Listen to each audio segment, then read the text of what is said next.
ಓಂ ಶಾಂತಿ. ನಾವೆಲ್ಲ ಆತ್ಮರು ಭ್ರೂ ಮಧ್ಯದಲ್ಲಿ ಸ್ಮೃತಿ ಸ್ವರೂಪರಾಗುತ್ತಾ ನಾವೆಲ್ಲ ಆತ್ಮರ ತಂದೆ ಪರಂಪಿತ ಶಿವಬಾಬರವರನ್ನ ಆಹ್ವಾನಿಸುತ್ತಾ ಪ್ರಜಾಪಿತ ಬ್ರಹ್ಮ ತಂದೆ ಜಗದಂಬ ಸರಸ್ವತಿ ಮಮ್ಮ ತಾಯಿಯನ್ನ ಸ್ಮರಿಸಿಕೊಂಡು ಪ್ರತಿದಿನದಂತೆ ಈ ದಿನವೂ ಸಹ ಈ ಒಂದು ಮುರಳಿ ಚಿಂತನೆಯಲ್ಲಿ ಭಾಗವಹಿಸಿರುವ ನನ್ನೆಲ್ಲ ಸಹೋದರ ಆತ್ಮರಿಗೆ ಆತ್ಮೀಯವಾದ ಸ್ವಾಗತ ಸುಸ್ವಾಗತ.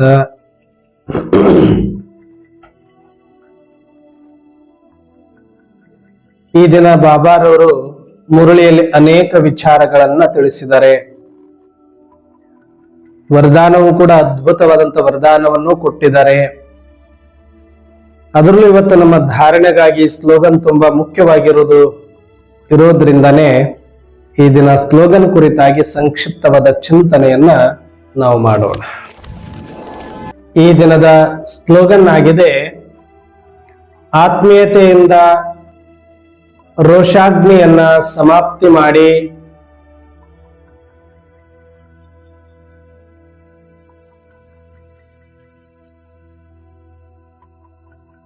ತನ್ನನ್ನು ಶರೀರದ ಸ್ಮೃತಿಯಿಂದ ಕರಗಿ ಹೋಗುವಂತಹ ಸತ್ಯ ಪಾಂಡವ ಭವ ಎನ್ನುವ ವರದಾನವನ್ನ ಬಾಬರವರು ಕೊಟ್ಟಿದ್ದಾರೆ.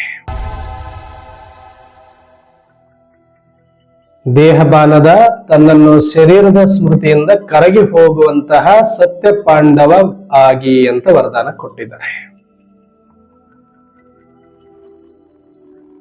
ಆದ್ರೆ ಸತ್ಯ ಪಾಂಡವರಾಗಬೇಕು ಅಂದ್ರೆ ನಮ್ಮಲ್ಲಿ ದೇಹಬಾನ್ ಇರಬಾರ್ದು ಅಂತ ಹೇಳ್ತಾರೆ. ನಾವೇನು ಮಹಾಭಾರತದಲ್ಲಿ ಪಾಂಡವರು ಕೌರವರು ಅಂತ ಹೇಳ್ತೀವಿ. ಕೌರವರಲ್ಲಿ ವಿಕಾರಗುಣಗಳಿದ್ವು, ಅದಕ್ಕೆ ಅವರನ್ನ ಕೌರವರು ಅಂತ ಕರೆದ್ರು. ವಿಕಾರಿಗಳು ಅಂತ ಕರೆದ್ರು, ದುಷ್ಟ ಗುಣಗಳು ಉಳ್ಳವರು ಅಂತ ಕರೆದ್ರು, ಕೆಡುಕರು ಅಂತ ಕರೆದ್ರು. ಆದ್ರೆ ಪಾಂಡವರನ್ನ ಸತೋಗುಣಿಗಳು, ಸದ್ಗುಣವಂತರು, ಸಚ್ಚಾರಿತ್ರ್ಯವಂತರು ಅಂತ ನಾವು ಸಂಬೋಧಿಸ್ತಾ ಇದ್ದೇವೆ. ಹಾಗಾಗಿ ಕಥೆಯ ರೂಪದಲ್ಲಿ ಅಲ್ಲಿ ಪಾಂಡವರು ಮತ್ತು ಕೌರವರಿಗೆ ವ್ಯತ್ಯಾಸ ಏನು ಅಂದ್ರೆ, ಪಾಂಡವರು ಪರಮಾತ್ಮನ ಜೊತೆಗಿದ್ರೆ, ದೈವಿ ಶಕ್ತಿಯ ಜೊತೆಗಿದ್ರೆ, ದೈವಿ ಗುಣಗಳ ಜೊತೆಗಿದ್ರೆ, ಕೌರವರು ದುಷ್ಟ ಶಕ್ತಿಯ ದುಷ್ಟ ಗುಣಗಳ ಜೊತೆಗೆ ಇರುವುದರಿಂದ ಅವರದು ಅವನತಿಯಾಯಿತು, ಅವರು ಅಪಜಯರಾದರು, ಪರಾಜಯರಾದರು. ಆದ್ರೆ ಸತ್ಯವಂತ, ನೀತಿವಂತ, ದೈವಿ ಶಕ್ತಿ, ದೈವಿ ಗುಣಗಳ ಜೊತೆಗಿರುವಂತ ಪಾಂಡವರು ವಿಜಯಿಗಳಾದರು ಅನ್ನುವಂತ ಒಂದು ಮಹಾಭಾರತದ ಕಥಾನಕದಲ್ಲಿ ಪಾಂಡವರಿಗೆ ಬಹಳ ಪ್ರಾಮುಖ್ಯವಾದ ಸ್ಥಾನವಿದೆ. ಆದ್ರೆ ಶಿವಬಾಬರವರು ಹೇಳೋ ಪ್ರಕಾರ ಸತ್ಯ ಪಾಂಡವರು ನೀವೇ ಆಗಿದ್ದೀರಿ. ಯಾಕೆ ಅಂದ್ರೆ ಇಡೀ ಜಗತ್ತಿನಲ್ಲಿ ಈಗ ಪಾಂಡವರ ಸಂಖ್ಯೆ ಕಡಿಮೆ ಇದ್ದು ಅವರ ಜೊತೆ ಪರಮಾತ್ಮ ಇರುವ ಕಾರಣ ಅವರಿಗೆ ವಿಜಯ ಆಯಿತು. ಯಾಕಂದ್ರೆ ಕೌರವರಿಗೆ ಹಣಬಲ, ತೋಳ್ಬಲ, ಸೇನಾಬಲ, ಎಲ್ಲ ಶಸ್ತ್ರಾಸ್ತ್ರಗಳ ಬಲ ಇದ್ರೂ ಕೂಡ, ಸಂಖ್ಯೆಗಳಲ್ಲಿ ಅಗಣಿತವಾಗಿ ಅವರಲ್ಲಿ ಎಲ್ಲವೂ ಕೂಡ ಸಕಲ ಸನ್ನದ್ಧವಾಗಿದ್ರೂ ಸಹ ಪಾಂಡವರ ಸಂಖ್ಯೆ ಕಡಿಮೆ, ಇವರಿಗೆಲ್ಲ ಸಕಲ ಶಸ್ತ್ರಾಸ್ತ್ರಗಳು ಕೂಡ ಕಡಿಮೆ. ಆದ್ರೆ ಇವರ ಜೊತೆ ಪರಮಾತ್ಮನ ಶಕ್ತಿ ಇರುವ ಕಾರಣ, ದೈವ ಶಕ್ತಿ ಇರುವ ಕಾರಣ, ಇವರ ಪರಮಾತ್ಮನ ಜೊತೆ ಇರುವ ಕಾರಣ ಇವರು ವಿಜಯವನ್ನ ಸಾಧಿಸಿದ್ರು ಅನ್ನುವಂತ ಸತ್ಯ ಏನಿದೆ ಅದು ಈಗ ಈ ಒಂದು ಕಲಿಯುಗದ ಮಹಾ ಭಾರತದ ಯುದ್ಧದ ರಣರಂಗವಾಗಿ ಈ ಕಲಿಯುಗ ಮಾರ್ಪಾಟಾಗಿದೆ. ಇಲ್ಲಿ ನೀವು ಮಾತ್ರ ಯಾರು ಪ್ರಜಾಪಿತ ಬ್ರಹ್ಮನ ಶರೀರದಲ್ಲಿ ಸ್ವಯಂ ಪರಂಪಿತ ಪರಮಾತ್ಮ ಶಿವತಂದೆ ಬಂದು ಈ ಸತ್ಯ ಜ್ಞಾನವನ್ನ ಕೊಟ್ಟು ದೈವಿ ಗುಣಗಳ ಧಾರಣೆಯನ್ನ ಮಾಡಿಸುವಂತ ಈಶ್ವರ ವಿಶ್ವವಿದ್ಯಾಲಯದ ಒಳಗಡೆ ತಾವೆಲ್ಲರೂ ಬಂದು ಆ ಪರಮಾತ್ಮನ ಶ್ರೀಮತದ ಅಂಕಿತದೊಳಗಡೆ ಇದ್ದು ಪರಮಾತ್ಮನನ್ನ ಸದಾಕಾಲ ಸ್ಮೃತಿಯಲ್ಲಿ ಜೊತೆಯಲ್ಲಿಟ್ಟುಕೊಂಡು ಪರಮಾತ್ಮನ ಜೊತೆ ಸಂಬಂಧ ಹೊಂದಿರುವ ಸತ್ಯ ಪಾಂಡವರು ನೀವು ಬಹಳ ಕಡಿಮೆ ಸಂಖ್ಯೆಯಲ್ಲಿದ್ದೀರಿ.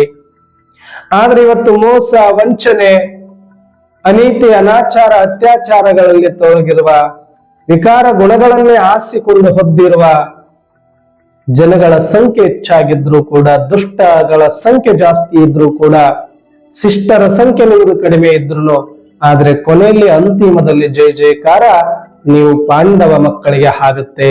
ಯಾಕಂದ್ರೆ ನೀವು ಪರಮಾತ್ಮನ ಜೊತೆಗಿದ್ದೀರಿ, ಪರಮಾತ್ಮನ ಶಕ್ತಿಯು ಕೂಡ ನಿಮ್ಮ ಜೊತೆಗಿದೆ, ನಿಮ್ಮನ್ನ ಛತ್ರ ಛಾಯದಂತೆ ಕಾಪಾಡಿ ನಿಮ್ಮನ್ನ ರಕ್ಷಣೆ ಮಾಡುತ್ತೆ ಎನ್ನುವಂತಹ ಸತ್ಯ ಸಂದೇಶವನ್ನ ಶಿವಬಾಬರವರು ನಮಗೆ ಸಾಕಷ್ಟು ಬಾರಿ ನೀವು ಸತ್ಯ ಪಾಂಡವರಾಗಿದ್ದೀರಾ ಎನ್ನುವ ಮಾತನ್ನ ತಿಳಿಸಿದ್ರು. ಆದರೆ ಅದರಲ್ಲಿ ಯಾರು ಸತ್ಯ ಪಾಂಡವರು, ಪಾಂಡವರಂತ ಯಾಕೆ ನಿಮಗೆ ಕರಿಬೇಕು? ಬರೀ ಬಾಬಾರವರು ಬಂದಿದ್ದಾರೆ, ಶಿವನನ್ನ ಗುರುತಿಸಿದಿವಿ, ಶಿವ ಅವತರಣೆ ಆಗಿದ್ದಾರೆ ಅನ್ನೋದನ್ನ ನಂಬಿದಿವಿ, ನಿಶ್ಚಯಿಸಿದಿವಿ ಅನ್ನೋ ಕಾರಣಕ್ಕೆ ನೀವು ಪಾಂಡವರ?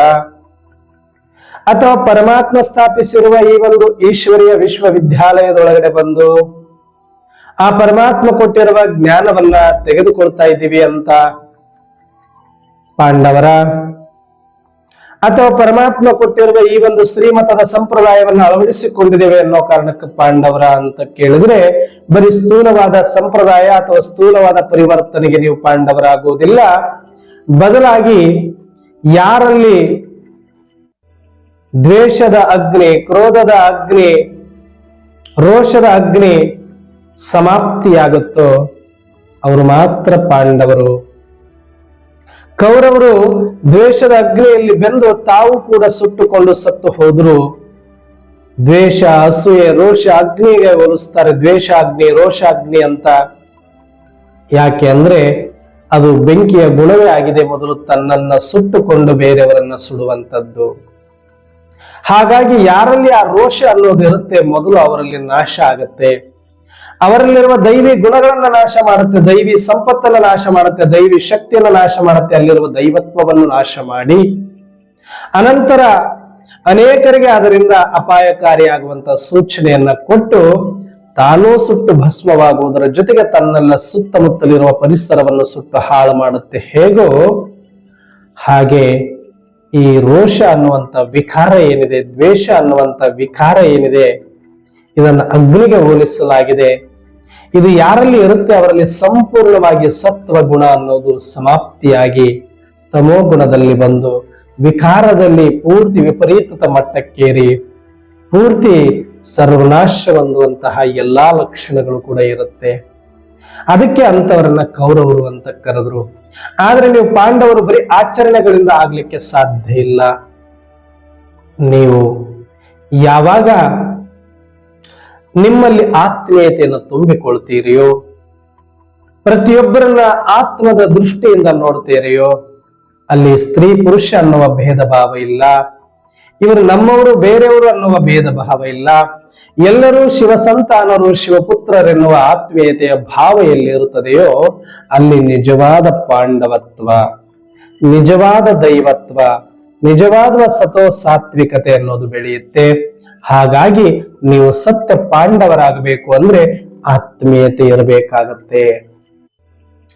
ಎಲ್ಲಿ ಆತ್ಮೀಯತೆ ಇದೆಯೋ ಅಲ್ಲಿ ದ್ವೇಷ, ರೋಷ ಇರಲಿಕ್ಕೆ ಸಾಧ್ಯ ಇಲ್ಲ.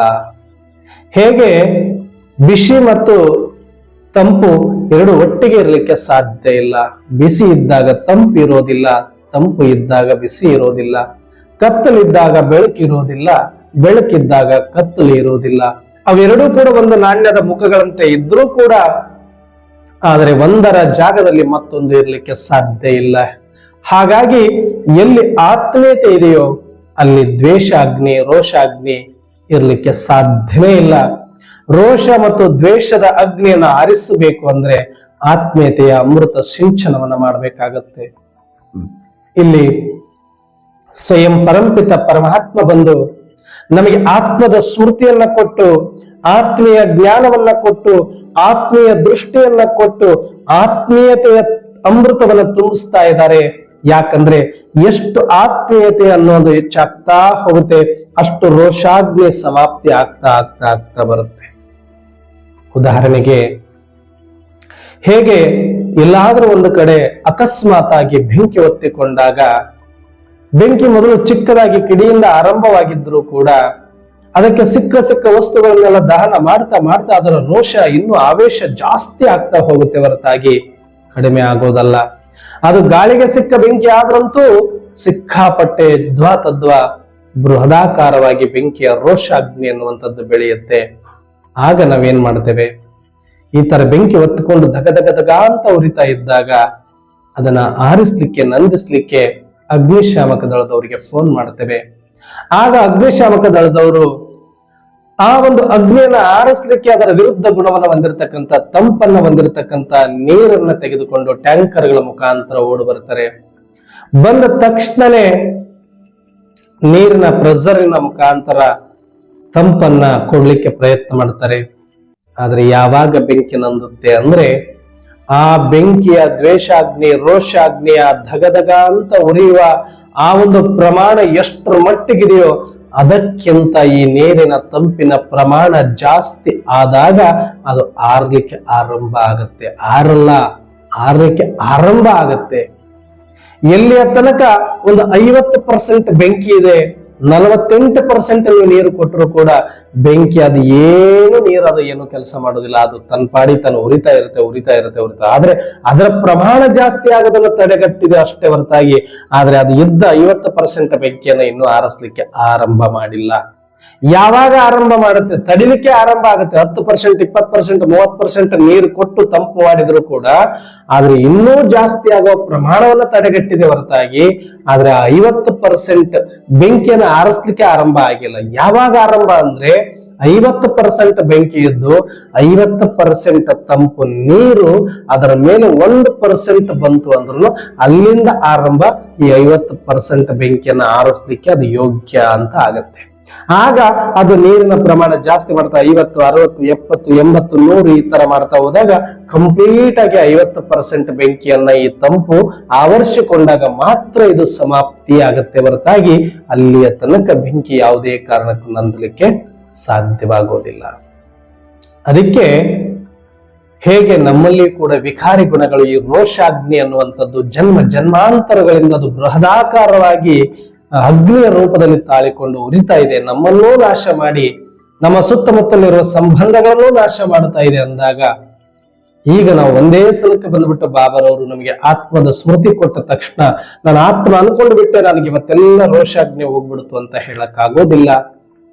ನಾವು ಮತ್ತೆ ಆತ್ಮವನ್ನ ನೆನಪು ಮಾಡ್ಕೊಳ್ತಾ ಆತ್ಮದ ಗುಣ, ಆತ್ಮದ ತಂದೆ, ಆತ್ಮದ ಧರ್ಮ, ಆತ್ಮದ ಮನೆಯನ್ನ ನೆನಪು ಮಾಡ್ಕೊಂಡು ಆತ್ಮೀಯತೆ ಪ್ರಮಾಣವನ್ನ ಜಾಸ್ತಿ ಮಾಡ್ತಾ ಈ ಲಿಂಗ ಭೇದ, ಈ ಒಂದು ಸಮಾಜದ ಭೇದ, ಜಾತಿ ಭೇದ, ಧರ್ಮ ಭೇದ, ದೇಶ ಭೇದಗಳೆಲ್ಲ ಭೇದವನ್ನ ದಾಟಿ ನಾನೊಂದು ಆತ್ಮ, ಅದು ಆತ್ಮ, ನಾನು ಆತ್ಮ, ಅವರು ಆತ್ಮ, ನಾನು ಆತ್ಮ, ಆತ್ಮ ಆತ್ಮ ಆತ್ಮ ಆತ್ಮ ಆತ್ಮ ಅನ್ನುವ ಸಮಾವೇಶದಲ್ಲಿ ಬಂದು ಆತ್ಮೀಯತೆ ಬೆಳೀತಾ ಹೋದಾಗ ಈ ರೋಷಾಗ್ನಿಯ ಪ್ರಮಾಣಕ್ಕಿಂತ ಯಾವಾಗ 2 ಪಟ್ಟು, 3 ಪಟ್ಟು, 4 ಪಟ್ಟು ಆತ್ಮೀಯತೆ ಜಾಸ್ತಿ ಆಗುತ್ತೋ ಆಗ ಮಾತ್ರ ಈ ರೋಷಾಗ್ನಿ ಅನ್ನುವಂಥದ್ದು ಸಮಾಪ್ತಿ ಆಗ್ಲಿಕ್ಕೆ ಆರಂಭ ಆಗುತ್ತೆ.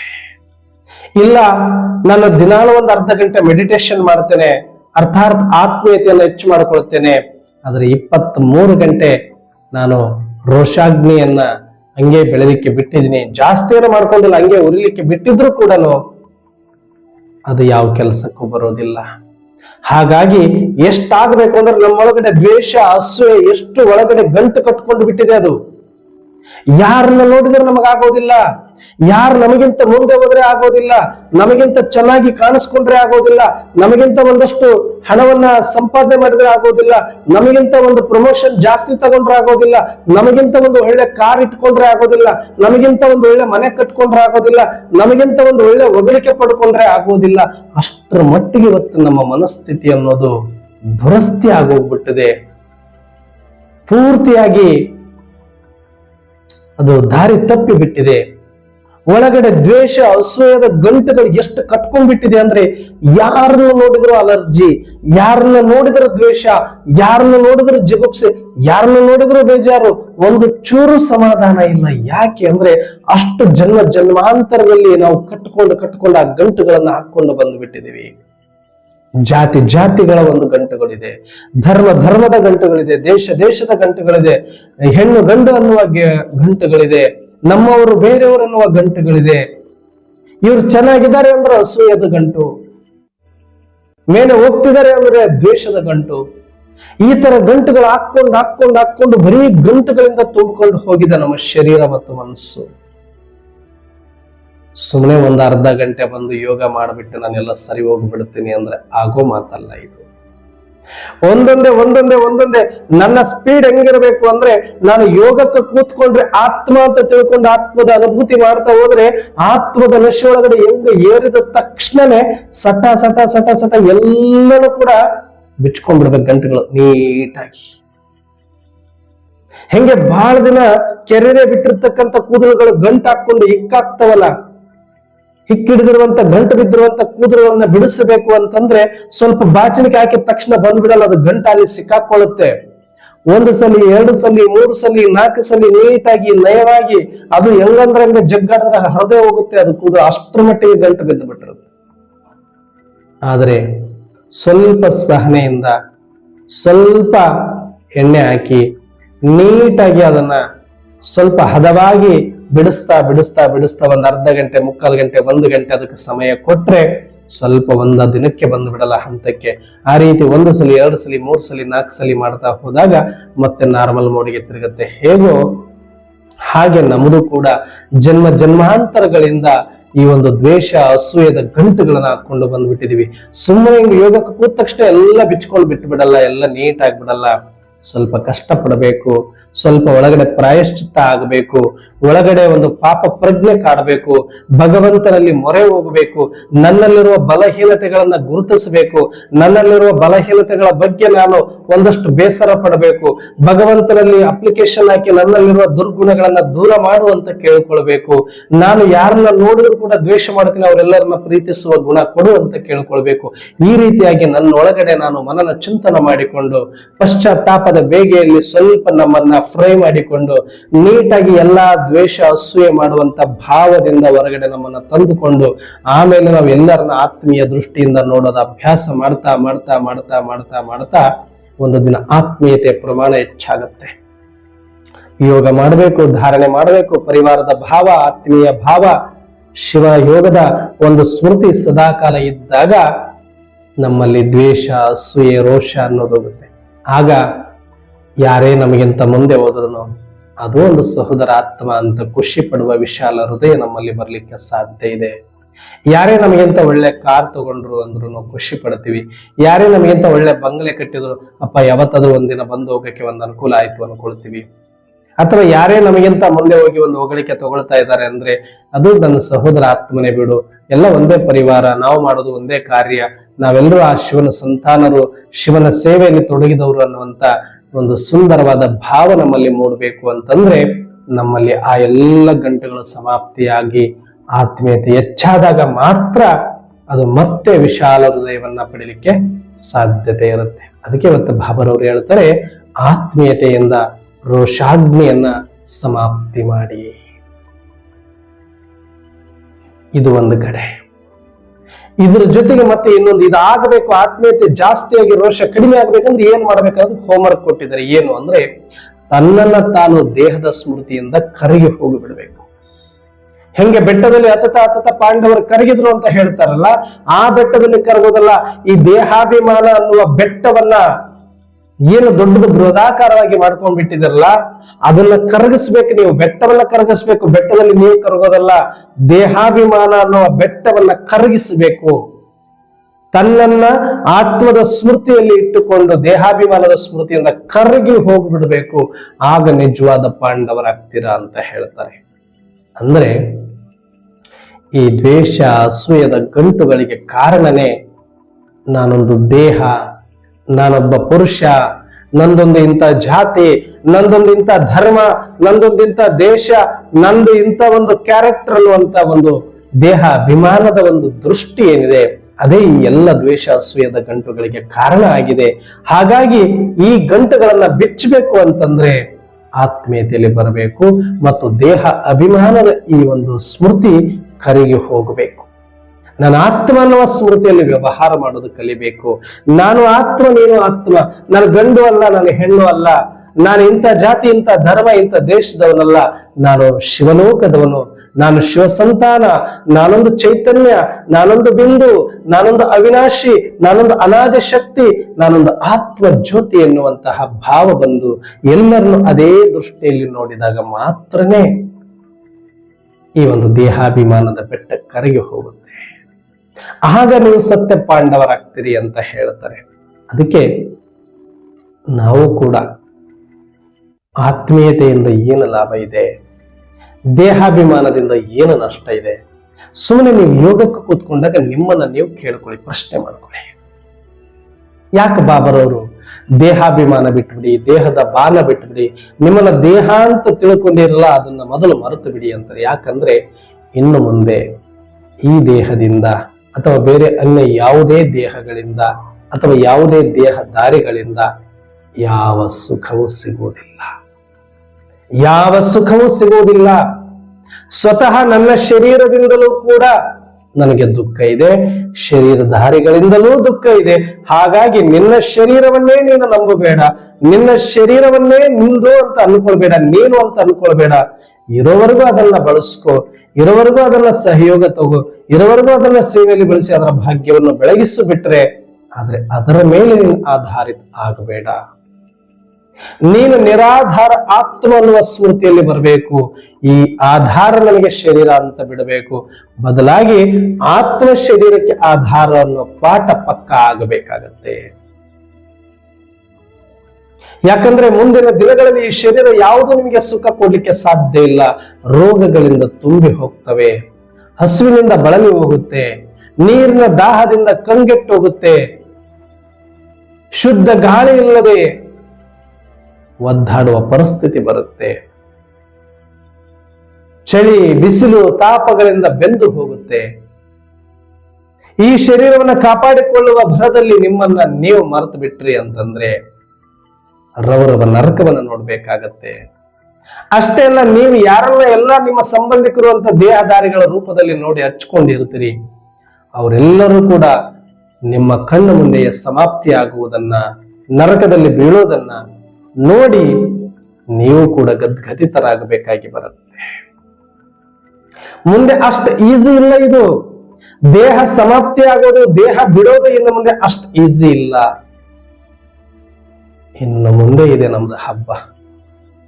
ಇಲ್ಲಿಯ ತನಕ ಏನು ನಡೀತೋ ಅದು ಬೇರೆನೆ.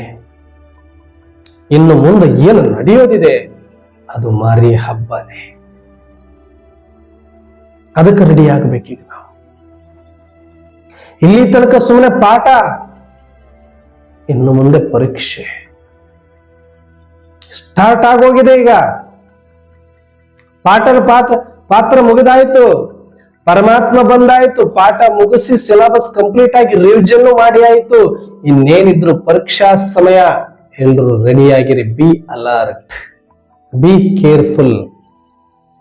ಆಲ್ರೆಡಿ ಸ್ಟಾರ್ಟ್ ಆಗೋಗಿದೆ ಪೇಪರ್ಗಳು. ಒಬ್ಬೊಬ್ಬರಿಗೆ ಒಂದೊಂದು ರೀತಿಯಲ್ಲಿ, ಒಂದೊಂದು ತರದಲ್ಲಿ. ಯಾರಿಗೆ ಯಾವುದರ ಮೇಲೆ ಸ್ವಲ್ಪವಾದರೂ ಇದರಲ್ಲಿ ಪಾಸ್ ಆಗ್ಬಿಡ್ತೀನಿ ಈಸಿ ಅನ್ಕೊಳ್ತಾರೆ, ಅಲ್ಲೇ ಬಂದು ಹೊಡೆಯುತ್ತೆ. ಅಥವಾ ಯಾರಿಗೆ ಯಾವುದರಲ್ಲಿ ಸ್ವಲ್ಪ ಬಲಹೀನತೆ ಇರುತ್ತೆ, ಅಲ್ಲೇ ಪರೀಕ್ಷೆ ಬಂದು ನಿಂತ್ಕೊಳ್ಳುತ್ತೆ. ನಿಮಗೆ ಶರೀರದ ಬಗ್ಗೆ ಬಹಳ ಭಯ ಇತ್ತು ಅಂದ್ರೆ ಶರೀರದ ರೂಪದಲ್ಲೇ ಪರೀಕ್ಷೆ ಬರುತ್ತೆ. ಸಂಬಂಧಗಳಿಂದ ಭಯ ಇದ್ರೆ ಸಂಬಂಧದ ರೂಪದಲ್ಲೇ ಪರೀಕ್ಷೆಗಳು ಬರುತ್ತೆ. ದುಡ್ಡಿನ ಭಯ ಇದ್ರೆ ದುಡ್ಡಿನ ರೂಪದಲ್ಲೇ ಪರೀಕ್ಷೆಗಳು ಬರುತ್ತೆ. ಮರ್ಯಾದೆ ಭಯ ಇದ್ರೆ ಮರ್ಯಾದೆ ರೂಪದಲ್ಲಿ ನಿಮಗೆ ಪರೀಕ್ಷೆಗಳು ಬರುತ್ತೆ. ರೋಗದ ಭಯ ಇದ್ರೆ ರೋಗದ ರೂಪದಲ್ಲೇ ಪರೀಕ್ಷೆಗಳು ಬರುತ್ತೆ. ಪರೀಕ್ಷೆಗಳು ಯಾಕೆ ಬರುತ್ತೆ ಅಂದ್ರೆ ನಿಮ್ದು ವೀಕ್ನೆಸ್ ನೋಡ್ಕೊಂಡು ಅದು ಪರೀಕ್ಷೆ ತಗೊಳುತ್ತೆ. ಅದಕ್ಕೆ ಟೈಮ್ ವೇಸ್ಟ್ ಮಾಡಕ್ ಇಷ್ಟ ಇಲ್ಲ, ಸೋಲಿಸ್ಬಿಡ್ಬೇಕಷ್ಟೇ. ಯಾವ್ದ್ರಲ್ಲಿ ವೀಕ್ ಇದ್ರೆ ಅಂತ ನೋಡ್ಕೊಂಡು ಅದರಲ್ಲೇ ಪರೀಕ್ಷೆ ಕೊಟ್ಟು ಬಿಡುತ್ತೆ. ಪಾಸ್ ಆದ್ರೆ ಮನೆ ಬರ, ಫೇಲ್ ಆದ್ರೆ ಮನೆ ನಡಿ ಅಂತ ಹೇಳುತ್ತೆ ಡ್ರಾಮಾ. ಆ ಟೈಮ್ ಸ್ಟಾರ್ಟ್ ಆಗಿದೆ ಈಗ. ಅದಕ್ಕೆ ಈಗ ನಾವು ದೇಹವನ್ನ, ದೇಹಧಾರಿಗಳನ್ನ, ದೇಹದ ಸಂಪತ್ತನ್ನ, ದೇಹದ ಅಭಿಮಾನವನ್ನ, ದೇಹದ ಮಾನ ಮರ್ಯಾದೆಯನ್ನ, ದೇಹದ ಪೋಸ್ಟ್ ಪೊಸಿಷನ್ ಅನ್ನ ಆಧಾರ ಮಾಡಿಕೊಳ್ಳಬಾರದು. ಆದ್ರೆ ಯಾವುದೆಲ್ಲವೂ ನನ್ನ ಪಾತ್ರದಲ್ಲಿ ಬಂದಿದೆ ಅದನ್ನ ಸಫಲ ಮಾಡಿಕೊಂಡು ಅದರ ಭಾಗ್ಯವನ್ನು ಬೆಳಗಿಸುವ ರೀತಿಯಲ್ಲಿ ಅದನ್ನ ಬಳಸಿಕೊಳ್ಳಬಹುದೇ ಹೊರತಾಗಿ, ಸೇವಾರ್ಥವಾಗಿ ಅದನ್ನ ತಗೊಳ್ಬಹುದೇ ಹೊರತಾಗಿ ಸ್ವಾರ್ಥಕ್ಕಾಗಿ ಅಲ್ಲ. ಸ್ವಾರ್ಥ ಇದ್ರೆ ಖಂಡಿತವಾಗಿ ಅಪಾಯ ಕಟ್ಟಿಟ್ಟ ಬುತ್ತಿ, ದೇಹದಿಂದ, ದೇಹದಾರಿಗಳಿಂದ, ದೇಹದ ಸಂಪತ್ತಿನಿಂದ. ಆದರೆ ಸೇವಾರ್ಥವಾಗಿದ್ದಾಗ ಆ ದೇಹದಿಂದಲೂ, ದೇಹದಾರಿಗಳಿಂದಲೂ, ದೇಹದ ಸಂಪತ್ತಿನಿಂದಲೂ ನಿಮಗೆ ಯಾವ ಅಪಾಯವೂ ಆಗುವುದಿಲ್ಲ. ಬದಲಾಗಿ ಅದರ ಉಪಯೋಗ ಮಾಡಿಕೊಂಡು ನಿಮ್ಮ ಭಾಗ್ಯವನ್ನು ಮತ್ತು ಅವುಗಳ ಭಾಗ್ಯವನ್ನು ಬೆಳಗಿಸಿ ಸಫಲ ಮಾಡಿದ ಸೌಭಾಗ್ಯ ನಿಮ್ಮದಾಗುತ್ತೆ. ಹಾಗಾಗಿ ಈ ದೇಹದ ಬಾಣದಿಂದ ಕಂಪ್ಲೀಟ್ ಆಗಿ ದೇಹ ನಾನು ಎನ್ನುವ ಸ್ಮೃತಿ ಕರಗಿ ಹೋಗದ ಹೊರತು ನಿಮ್ಮಲ್ಲಿ ದ್ವೇಷಾಗ್ನಿ, ರೋಷಾಗ್ನಿ ಸಮಾಪ್ತಿ ಆಗುವುದಿಲ್ಲ. ದ್ವೇಷ, ರೋಷ, ಅಸೂಯೆಗಳು ಹೆಚ್ಚಾಗಿ ವಿಪರೀತದಲ್ಲಿ ವಿಕಾರಗಳು ಹೋಗಿ ವಿನಾಶಕಾಲಿ ವಿಪರೀತ ಬುದ್ಧಿ ಎನ್ನುವಂತೆ ವಿಪರೀತದಲ್ಲಿ ನಿಮ್ಮನ್ನ ತೆಗೆದುಕೊಂಡು ಹೋಗಿ ನಿಮ್ಮನ್ನ ಸರ್ವನಾಶ ಮಾಡಿಸಿ ಬಿಡುತ್ತೆ.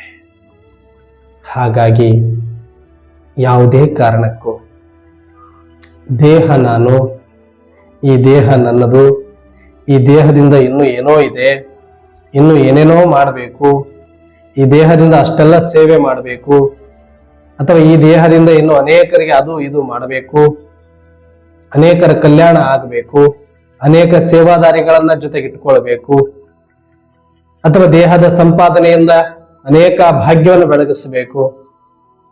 ಈ ಎಲ್ಲ ಭ್ರಮೆಗಳಿಂದ ಹೊರಗಡೆ ಬಂದುಬಿಡಿ. ಯಾವುದನ್ನು ನೆಚ್ಚಿಕೊಳ್ಳುವಂಗಿಲ್ಲ. ಈಗ ಹರ್ಗಡಿ ಅಂತಿಮ ಗಡಿ ಅನ್ನುವ ಪಾಠ ಮಮ್ಮರವರು ತೇರಿ ಕೊಟ್ಟೋಗಿದ್ರು, ಪ್ರಾಕ್ಟಿಕಲ್ ಸ್ಟಾರ್ಟ್ ಆಗೋದಿದೆ. ಅವ್ರ ಹಂಗೆ ಬದುಕಿದ್ದಕ್ಕೆ ಅವ್ರ ಜೀವನದಲ್ಲೂ ಕೂಡ ಅಚಾನಕ್ಕಾಗಿ ಏನೇ ಬಂದ್ರು ಪಾಸ್ ನಂಬರ್ 1 ಆಗಿ ಹೋಗ್ಬಿಟ್ರು ಮಮ್ಮರವರು. ಆದ್ರೆ ಅವತ್ತಿನ ಸಮಯನೇ ಬೇರೆ, ಈ ತಮೋ ಪ್ರಧಾನದ ಅಂತಿಮದ ವಿಪರೀತ ಸಮಯನೇ ಬೇರೆ ಇದೆ. ಹಾಗಾಗಿ ನಾವು ಯಾವುದನ್ನು ನೆಚ್ಚಿಕೊಳ್ಳಬಾರದು. ಸ್ವತಃ ನನ್ನ ಶರೀರ, ನನ್ನ ಮನಸ್ಸು, ನನ್ನ ಬುದ್ಧಿ, ನನ್ನ ಸಂಕಲ್ಪ, ನನ್ನ ಶ್ವಾಸವನ್ನು ಕೂಡ ನಾನು ನಂಬಬಾರದು. ನಾನು ಸ್ವಯಂಭೂ, ನಾನು ಅನಾದಿ, ನಾನು ಅವಿನಾಶಿ, ನಾನು ಚೇತನ, ನಾನೊಂದು ಆತ್ಮಜ್ಯೋತಿ, ನಾನೊಂದು ಶಿವಶಕ್ತಿ, ನಾನು ಶಿವ ಸಂತಾನ, ನಾನು ಶಿವಪುತ್ರ, ನಾನು ಶಿವಲೋಕದಿಂದ ಬಂದವನು ಎನ್ನುವ ನನ್ನ ಆತ್ಮದ ಅಭಿಮಾನ ಇರಬೇಕೆ ಹೊರತಾಗಿ ಆತ್ಮದ ಮೇಲೆ ನನ್ನ ಮೇಲೆ ನನಗೆ ಅಭಿಮಾನ, ನನ್ನ ಮೇಲೆ ನನಗೆ ನಂಬಿಕೆ, ನನ್ನ ಮೇಲೆ ನನಗೆ ನಿಶ್ಚಯ, ನನಗೆ ನಾನೇ ಆಧಾರ ಎನ್ನುವ ರೀತಿಯಲ್ಲಿ ಇರಬೇಕೆ ಹೊರತು ನನಗಾಗಿ ಇಲ್ಲಿ ಯಾವುದು ಕೂಡ ಇಲ್ಲ ಮತ್ತು ಯಾವುದಕ್ಕಾಗಿ ನಾನಿಲ್ಲ. ನನಗೆ ಯಾರ ಅನಿವಾರ್ಯವೂ ಇಲ್ಲ. ಶರೀರದ ಅನಿವಾರ್ಯ ನನಗಿಲ್ಲ, ಸಂಬಂಧಗಳ ಅನಿವಾರ್ಯ ನನಗಿಲ್ಲ, ಸಂಪತ್ತಿನ ಅನಿವಾರ್ಯ ನನಗಿಲ್ಲ, ಸಮಯದ ಅನಿವಾರ್ಯ ನನಗಿಲ್ಲ, ಶ್ವಾಸದ ಅನಿವಾರ್ಯ ನನಗಿಲ್ಲ, ಸಂಕಲ್ಪದ ಅನಿವಾರ್ಯತೆಯೂ ನನಗಿಲ್ಲ. ನಾನು ಸಂಕಲ್ಪತೀತ, ಕರ್ಮ ಅತೀತ, ಸಂಬಂಧ ಅತೀತ, ದೇಹಾತೀತ. ನಾನೊಂದು ಆತ್ಮ ಆತ್ಮ ಆತ್ಮ ಆತ್ಮ ಆತ್ಮ ಆತ್ಮ ಎನ್ನುವ ಆತ್ಮದ ಗುಂಗಿನಲ್ಲೇ ಇದ್ದು ಆತ್ಮ ಅನುಭೂತಿಯನ್ನೇ ಮಾಡ್ತಾ ಆತ್ಮದ ಅತೀಂದ್ರಿಯ ಸುಖದ ಉಯ್ಯಾಲೆಯಲ್ಲೇ ತೇಲಾಡ್ತಾ ನಮ್ಮನ್ನು ನಾವು ಸದಾ ನಿರಾಧಾರಿಗಳು, ನಿರಾಕಾರಿಗಳು, ನಿರ್ವಿಕಾರಿಗಳು, ನಿಜಾನಂದರು ಅನ್ನುವಂಥ ರೀತಿಯಲ್ಲಿ ನಮ್ಮನ್ನು ನಾವು ಇಟ್ಟುಕೊಳ್ಳಬೇಕು. ಯಾರು ಈ ಒಂದು ಆತ್ಮದ ನಿರಾಕಾರ ಸ್ಮೃತಿಯನ್ನು ಸದಾಕಾಲ ಇಟ್ಟುಕೊಂಡು ನಿರಾಧಾರವಾಗಿರುತ್ತಾರೆಯೋ ಅವರು ನಾಟಕದಲ್ಲಿ ಬರುವ ಎಲ್ಲಾ ಸನ್ನಿವೇಶಗಳನ್ನ, ಪರೀಕ್ಷೆಗಳನ್ನ ಪಾಸ್ ಮಾಡ್ತಾರೆ. ಅವರು ನಂಬರ್ 1 ಪದವಿಯಲ್ಲಿ ಬರ್ತಾರೆ. ಅಚಾನಕ್ಕಾಗಿ ಅವರು ಎಲ್ಲವನ್ನೂ ಎದುರಿಸ್ತಾರೆ. ಹಾಗಾಗಿ ನಾವು ಈ ದೇಹ ಬಾಣವನ್ನ ಬಿಡಲೇಬೇಕು. ಆತ್ಮದ ಪಾಠವನ್ನ ಪಕ್ಕ ಮಾಡಲೇಬೇಕು. ಎಷ್ಟು ಸಂಬಂಧಗಳು ನನ್ನ ಜೊತೆ ಇದ್ರೂ ಕೂಡ ಯಾರನ್ನು ನೆಚ್ಚೋದಿಲ್ಲ, ಸ್ವತಃ ನನ್ನ ಶರೀರವನ್ನು ಸಹ. ಎಂತ ನಾನು ಸುರಕ್ಷಿತವಾದ ಸ್ಥಳದಲ್ಲಿ ಇದ್ದೀನಿ ಅಂದ್ರೂ ಕೂಡ ಯಾವುದನ್ನು ನೆಚ್ಚೋದಿಲ್ಲ, ಸ್ವತಃ ನನ್ನ ಶ್ವಾಸವನ್ನು ಕೂಡ. ಆ ಮಟ್ಟಿಗೆ ನನಗೆ ನನ್ನ ಮೇಲೆ ಅಪನಂಬಿಕೆ ಬರಬೇಕು. ನನ್ನ ಶರೀರದ ಮೇಲೆ, ನನ್ನ ಸಂಬಂಧಗಳ ಮೇಲೆ, ಯಾವುದು ಪಾತ್ರದಲ್ಲಿ ಇರುವಂತ ಎಲ್ಲ ಸಂಪತ್ತು, ಸಮಯ, ಪೋಸ್ಟ್, ಪೊಸಿಷನ್ ಎಲ್ಲದರ ಮೇಲೆ ನನಗೀಗ ಅಪನಂಬಿಕೆ ಬರಬೇಕು. ಇದು ಒಳ್ಳೆಯದೇ. ಇದು ಯಾವುದು ಕೂಡ ನನಗೆ ಶಾಶ್ವತ ಅಲ್ಲ, ಕಡೆವರೆಗೂ ನನ್ನ ಜೊತೆ ನಿಲ್ಲುವುದಲ್ಲ ಅನ್ನುವಂಥ ಸತ್ಯವನ್ನು ತಿಳಿದು ಇದನ್ನು ಆದಷ್ಟು ದೂರ ಇಟ್ಟು, ಬೇಕಾದಾಗ ಬಳಸಿಕೊಂಡು ಬೇಡವಾದಾಗ ದೂರ ಇಟ್ಟು, ಇದಿಲ್ಲದೆ ಸೇವೆ ಮಾಡುವ ಒಂದು ಸೇವೆಯನ್ನ ನಾನು ಕಲಿತುಕೊಳ್ಬೇಕೆ ಹೊರತಾಗಿ ಇದರ ಮೇಲೆ ಆಧಾರಿತವಾಗಿ ಮಾಡುವ ಸೇವೆಯನ್ನೂ ಕೂಡ ನಾನು ಕಡಿಮೆ ಮಾಡಿಕೊಳ್ಳಬೇಕು. ನಿರಾಧಾರ ಸೇವೆಯನ್ನ, ನಿರಾಕಾರ ಸೇವೆಯನ್ನ, ನಿಸ್ಸಂಕಲ್ಪ ಸೇವೆಯನ್ನ, ಸ್ಮೃತಿ ಸ್ವರೂಪ ಸೇವೆಯನ್ನ ಅಭ್ಯಾಸ ಮಾಡಬೇಕಲ್ಲ ಹೊರತಾಗಿ ಇವುಗಳ ಮೇಲೆ ಆಧಾರಿತ ಆಗುವಂತ ಯಾವುದನ್ನೂ ಕೂಡ ಪ್ರಾಕ್ಟೀಸ್ ಮಾಡಬಾರದು. ಅವೆಲ್ಲ ರಾಂಗ್ ಪ್ರಾಕ್ಟೀಸ್ಗಳಾಗ್ಬಿಡುತ್ತೆ. ರೈಟ್ ಟೈಮಲ್ಲಿ ರಾಂಗ್ ಪ್ರಾಕ್ಟೀಸ್ ಮಾಡಿದ್ರೆ ನಮಗೆ ರಾಂಗ್ ಡೈರೆಕ್ಷನ್ನೇ ಸಿಗುತ್ತೆ. ನಮ್ದು ಕೂಡ ರಾಂಗ್ ಪ್ರಾಪರ್ಟಿಯಲ್ಲಿ ಹೋಗಿಬಿಡ್ತೀವಿ. ಅದಕ್ಕೆ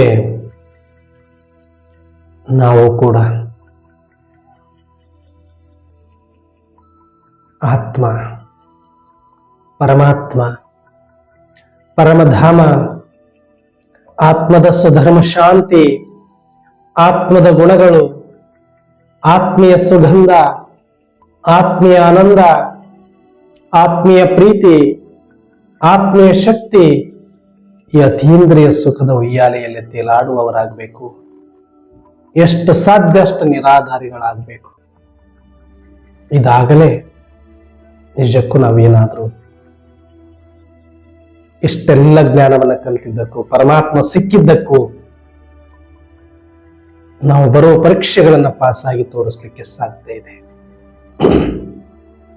ಇದಲ್ಲದ ಹೊರತು ನೀವು ಬೇಕಾದಷ್ಟು ಪ್ರಾಕ್ಟೀಸ್ ಮಾಡಿ, ಬೇಕಾದಷ್ಟು ಮುರಳಿಗಳನ್ನ ಅಧ್ಯಯನ ಮಾಡಿ, ಬೇಕಾದಷ್ಟು ತಲೆ ಕೆಳಗ ಮಾಡಿ, ಕಾಲ ಮೇಲೆ ಮಾಡಿ ನೀವು ಯೋಚನೆ ಮಾಡಿದ್ರು ಕೂಡ ರಾಂಗ್ ಪ್ರಾಕ್ಟೀಸ್ ಇಂದ ರೈಟ್ ರೂಟ್ ಯಾವತ್ತೂ ಕೂಡ ಸಿಗೋದಿಲ್ಲ. ಯಾವ್ದು ರೈಟ್ ಪ್ರಾಕ್ಟೀಸ್ ಇದೆಯೋ ಅದರಿಂದ ಮಾತ್ರ ರೈಟ್ ರಿಸಲ್ಟ್ ನಮಗೆ ಬರುತ್ತೆ. ಅದಕ್ಕೆ ನಾವು ಸದಾಕಾಲ ಆತ್ಮ ಆತ್ಮ ಆತ್ಮ ಆತ್ಮ ಆತ್ಮದ ಅನುಭೂತಿ, ನಿರಾಧಾರದ ಅನುಭೂತಿ, ನಿರಾಕಾರದ ಅನುಭೂತಿಯಲ್ಲಿ ಇದ್ದು ಅತೀಂದ್ರಿಯ ಸುಖವನ್ನೇ ಅಭ್ಯಾಸ ಮಾಡಿಕೊಂಡು ಆತ್ಮೀಯತೆಯನ್ನು ಹೆಚ್ಚು ಮಾಡಿಕೊಳ್ಳೋಣ. ರೋಷಾಗ್ನಿಯನ್ನ ಸಮಾಪ್ತಿ ಮಾಡೋಣ. ಇವತ್ತಿನಿಂದ ಹೋಮ್ವರ್ಕ್ ಇದೆ, ಯಾರನ್ನೂ ದ್ವೇಷ ಮಾಡಬಾರದು, ಯಾರನ್ನ ನೋಡಿದ್ರೂ ನನಗೆ ಅಸಹ್ಯ ಆಗಬಾರದು, ಯಾರ ಬಗ್ಗೆನೂ ಕೂಡ ನನಗೆ ಕೋಪ ಬರಬಾರದು. ಈ ದ್ವೇಷ ರೋಷ ಅನ್ನೋದು ಯಮದೂತರಿಗಲ್ಲದೆ ಶಿವಜಾತರಿಗೆ ಉಂಟೆಯ್ಯ ಅಂತ ಬಸವಣ್ಣನವರು ಕೇಳ್ತಾರೆ.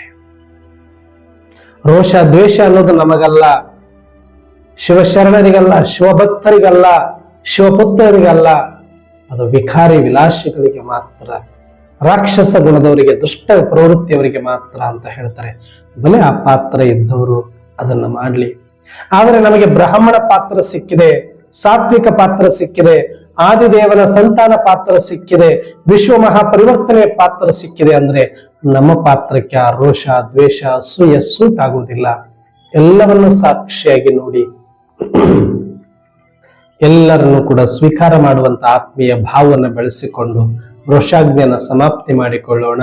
ದೇಹ ಭಾನವನ್ನ ಬಿಟ್ಟು ಆತ್ಮೀಯತೆ ಹೆಚ್ಚು ಮಾಡಿಕೊಂಡು ಸತ್ಯ ಪಾಂಡವರಾಗೋಣ ಅಂತ ಹೇಳ್ತಾ ಇವತ್ತಿನ ಚಿಂತನೆಯನ್ನ ಮುಕ್ತಾಯ ಮಾಡ್ತಾ ಇದ್ದೇನೆ. ಓಂ ಶಾಂತಿ.